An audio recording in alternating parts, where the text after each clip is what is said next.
आज global market से। और ब्रेंट क्रूड जो है अब ऑलमोस्ट $70 के करीब है। रख दीजिए जरा ब्रेंट क्रूड साइड पर। कल भी हमने डिस्कस किया था कि ब्रेंट क्रूड जो है वो अब थोड़ा आपके लिए एक नेगेटिव ट्रिगर बनता जा रहा है। और अगर आप देखें तो डॉलर रुपी भी जो है वो जिस तरीके से 90 की तरफ इतनी तेज़ी से बढ़ रहा है, तो ये भी एक थोड़ा सा हमारे लिए नेगेटिव है। और ये जो कॉम्बिनेशन है ना, ये कॉम्बिनेशन हमारी मार्केट के लिए काफ़ी ख़राब है। और कल जो मेरी सेंस है कि कल जो बैंक निफ्टी का मूड माहौल बिगड़ा है वो इसी कॉम्बिनेशन की वजह से बिगड़ा है। क्रूड एक तरफ बढ़ रहा है और आपका रुपी भी इस तरीके से वीक हो रहा है। और जो रुपी की वीकनेस आ रही है ना इस बार हम ये नहीं कह सकते कि ग्लोबल कारणों की वजह से आ रही है, ग्लोबल फैक्टर्स की वजह से आ रही है। ये हमारी अब खुद की वीकनेस है। इतनी वीकनेस कोई और करेंसी इतनी वीक नहीं है। डॉलर में कोई स्ट्रेंथ नहीं है, लेकिन हमारी करेंसी गिर रही है। तो ये थोड़ा सा एक नेगेटिव हमारे लिए है, इंडिया स्पेसिफिक नेगेटिव है ये एक दिक्कत है।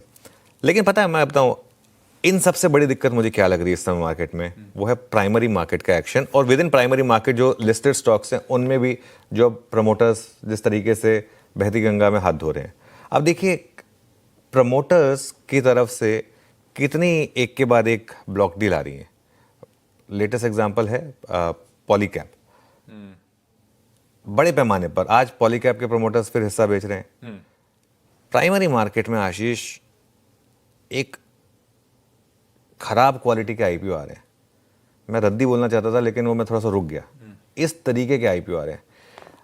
10 में से 9 आईपीओ ऐसे आ रहे हैं इस मार्केट में जिनमें मैं ऑनेस्टली लोगों से पूछूं ना, अगर जो बढ़ चढ़ के उनके ऊपर बाय भी बोल रहे हैं, क्या आप अपना खुद का पैसा डालेंगे 5 साल के व्यू से? 5 साल के व्यू से लिख के लीजिए कौन उसमें अपना खुद का पैसा डालेगा। खराब आईपीओ आ रहे हैं खराब प्राइस पर। वो जो आईपीओ की 4th स्टेज है ना, इस समय वो आ रही है। ऐसे आईपीओ आ रहे हैं, मैं आपको बता रहा हूँ, ऐसे आईपीओ आ रहे हैं इनमें से 60 से 70% कंपनियां 5 साल बाद आपको 0 रेट पे मिलेंगी। ये हर साइकिल में होता है, नहीं है ये साइकिल। पहले भी हमने कई आईपीओ साइकिल देखे। ज़्यादा दूर जाने की जरूरत नहीं है, 3-4 साल पहले के कई आईपीओ को उठा के देख लीजिए। उस समय के वो उसके बाद कोई इनकी बात नहीं करता। आज 75, 80, 90% नीचे हैं ज़्यादातर आईपीओस। इतने फैंसी आईपीओ जिसमें लोगों ने कहा था कि बहुत आपका रिटर्न बन जाएगा।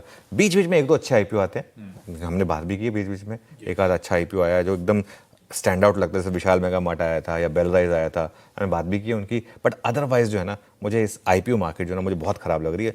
दिन के मतलब हफ्ते के आई थिंक 10 आईपीओ आ रहे हैं हर कोई, और बहती गंगा में हाथ धो रहा है। अच्छा इशू क्या हो रहा है पता है? ज़्यादातर आईपीओ ओएफएसएस होते हैं, लेकिन ऑफ लेट ना एक बहुत स्मार्ट चीज़ की है बैंकर्स ने और कंपनीज ने। वो क्या करते हैं कि थोड़ा सा प्राइमरी इशू भी डाल देते हैं दिखाने के लिए कि कंपनी को पैसे की जरूरत नहीं है, लेकिन सिर्फ ये दिखा दो कि चलो कंपनी में भी पैसा आ रहा है। सिर्फ जो एग्जिट नहीं मिल रही है जो ओएफएस के थ्रू इन्वेस्टर्स को, ये थोड़ा सा मुझे जो है ना खराब लग रहा है। ये काफ़ी ना प्रेशर डाल रहा है सेकेंडरी मार्केट पर भी।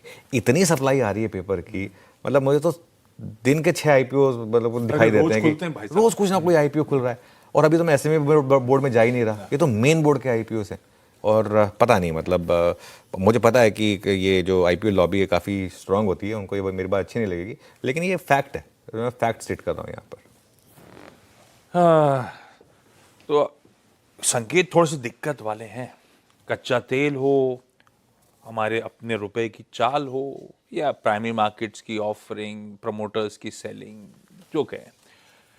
ऐसे में इस मार्केट्स में फिर इफ्स एंड बट्स लग गए। क्या अप्रोच रखूं? रणनीति क्या है? देखिए रणनीति में आऊँ से पहले एक चीज़ और बता देता हूँ। एक तो कल एफआईआईज ने फिर बड़ी वाली सेलिंग की है हमारी मार्केट में। कैश में 2400 करोड़ के करीब बेचा और इंडेक्स और स्टॉक फ्यूचर्स में मिलाकर करीब 1000 करोड़ बेचा, तो फिर करीब 3400-3500 करोड़ के करीब की उनकी सेलिंग आ गई। अच्छा लेकिन कल मार्केट जो गिरा उसकी दिक्कत एफआई सेलिंग नहीं थी। एफआई सेलिंग तो हम रोज देख रहे हैं। कल मुझे लग रहा है कि रिटेल और एचएनआई का मूड बिगड़ा है और कल उन्होंने सेलिंग की है। क्योंकि कल जिस तरीके से मिड कैप टूटे हैं ना, और तहजीब से टूटे हैं, जैसे वीरू शब्द यूज करते हैं ना, तहजीब वाली पिटाई, कल वो हुई है मिड कैप और स्मॉल कैप की। और क्योंकि एफआई की सेलिंग जो है ना वो ज़्यादातर लार्ज कैप पे इम्पैक्ट करती है, निफ्टी को इम्पैक्ट करती है, बैंक निफ्टी में इम्पैक्ट आता है। लेकिन कल जो इम्पैक्ट आया वो था ब्रॉडर मार्केट में। अब आप इसको एक चीज़ और कह सकते हैं, इस मार्केट का जो टूटना था वो कोइंसाइड किया वो डोनाल्ड ट्रंप के उस फैसले के बाद वो H1B वीज़ा वाला जो फैसला था, भले ही उसका इमीडिएट इम्पैक्ट सिर्फ आईटी पर था, लेकिन एक ओवरऑल जो बॉन्ड बन रही थी उसको मार्केट को लाके कहीं कुछ उसमें दिक्कत तो नहीं आई है। हालांकि अभी भी पीयूष गोयल जी हैं वहाँ पर यूएस में, तो बात हो रही होगी, आई एम श्योर नेगोशिएशन अच्छे चल रहे होंगे और वो टीम्स उस पर नेगोशिएट करेंगी। सिर्फ एक सेक्टर है जहाँ पर अब मोमेंटम बचा है थोड़ा सा, और वो है PSU बैंक्स। कल भी अगर आप देखें, यही एक सेक्टर था जिसने थोड़ा सा मार्केट को सपोर्ट किया। दिक्कत क्या है कि ये सेक्टर का वेट कोई बहुत ज़्यादा नहीं है, तो ये दिक्कत है। लेकिन क्योंकि आपने पूछा अब रणनीति क्या हो, मेरा ये मानना है कि अभी भी इस मार्केट का जो टेक्सचर है ना, पोजिशनल शॉर्ट वाला नहीं है। पोजिशनल शॉर्ट से मेरा मतलब होता है जिसमें आपको 1000-1500 पॉइंट मिले, जैसे वो पोजिशनल लॉन्ग में मिले थे। अभी भी अगर आप टॉप से देखेंगे, एकदम टॉप से, तो 300-325 पॉइंट गिरे हैं हम, उसको मैं पोजिशनल शॉर्ट नहीं कहता हूँ, क्योंकि वो मार्केट कई बार एक दिन में रिकवर हो जाता है। 1-1.25% ही गिरा है मार्केट, अगर आप अपने टॉप से देखेंगे तो कोई बहुत ज़्यादा नहीं गिरा है। वो बस पॉइंट्स में आपको वो कहते हैं शनै शनै धीरे धीरे गिरता है, थोड़ा सा खराब लगता है वैसे। तो कुछ दिन तक स्ट्रिक्टली इंट्राडे रहें और दोनों तरफ की ट्रेड्स लें। मार्केट दे रहा है आपको दोनों तरफ की ट्रेड्स, कल का भी इंट्राडे उठा के देख लीजिए, दोनों तरफ की ट्रेड्स हैं मार्केट में। बस आपको वो ट्रेड करना आना चाहिए, वो बाउंड्रीज पर, वो लेवल्स पर। 2 दिन से हमारी बात हो रही है कि लेवल स्पेसिफिक ट्रेड वर्क करेगी, क्योंकि अब हम ग्लोबल क्यूज की तरफ से चल रहे हैं। इस वजह ऑटो मुझे लग रहा है कि एक सेक्टर है जहां पर अभी भी बाय ऑन डिप्स कर सकते हैं। कल ऑटोज में अच्छी खासी तगड़ी मुनाफा वसूली हुई, और थोड़ी सी अगर मुनाफा वसूली हो जाए तो ये एक सेक्टर में शायद थोड़ा सा एक आपको वापस एक री एंट्री का मौका मिलेगा। PSU बैंक्स में एज अ बास्केट अभी भी मुझे लग रहा है कि मौके हैं यहाँ पर।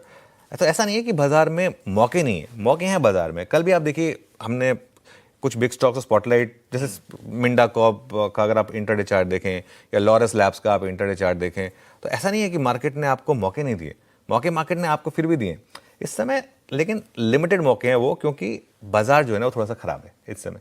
और अगले 10 से 12 दिन बाजार के पास कोई ट्रिगर नहीं है। ट्रिगर कब से शुरू होंगे? अक्टूबर में ट्रिगर्स की भरमार होगी।